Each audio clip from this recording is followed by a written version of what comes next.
সকাল সকাল মনটা বলল আজ একটু ক্যালোরি পোড়ানো যাক। বেরিয়ে পড়লাম মর্নিং ওয়াকে। কিন্তু সমস্যা হলো বাঙালি কিছু হারালে মেনে নিতে পারলেও নিজের শরীরে সঞ্চিত চর্বি হারালে বড্ড কষ্ট পায়। আর ঠিক তখনই আমার এই আধ্যাত্মিক দুঃখ দূর করতে সামনে এলো গরম গরম কচুরির দোকান। জলখাবার শেষ করে পা বাড়ালাম বাঙালির আসল থেরাপি সেন্টারে, মাছের বাজার। ব্যাঙ্গালোরেও মাছের বাজার আছে বটে, কিন্তু কলকাতায় এসে যদি মাছের বাজারে গিয়ে দরদাম না করলাম তাহলে আর কি করলাম।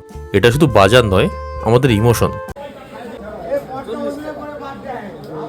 চারিদিকে রূপলি শস্যের মেলা। ইলিশ মাছগুলো এমনভাবে তাকিয়েছিল যেন বলছিল আজ আমায় নিয়ে চলো। কিন্তু পকেটের মনের উপর চরম নিয়ন্ত্রণ রেখে ইলিশকে বললাম আজ নয় ভাই, অন্য একদিন, কারণ আজ চোখ আটকেছে অন্য জায়গায়। শেষমেশ ব্যাগে পড়লাম একেবারে তাজা লোটে আর পাবদা মাছ। শুক্রবারে ছুটির দুপুরের মেনু যখন লোটে মাছের ঝুরি আর সর্ষে পাবদা আর পাইকে, জীবনের সব ডিপ্রেশন এক নিমেষে হাওয়া।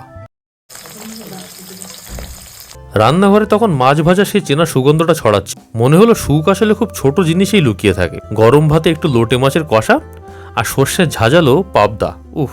এটা শুধু খাবার নয়, পরিবারের সাথে বসে কাটানো এক নিটল শান্তির মুহূর্ত।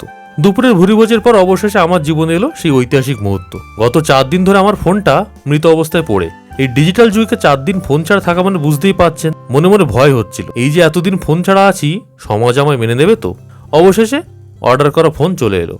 তারপর বেরিয়ে পড়লাম কল্যাণী এক্সপ্রেসওয়ে ধরে একটা লং ড্রাইভে। চেনা বন্ধুদের আড্ডা, হাইওয়ের ধারে ক্যাফে, ভাড়ের চা আর চাউমিন।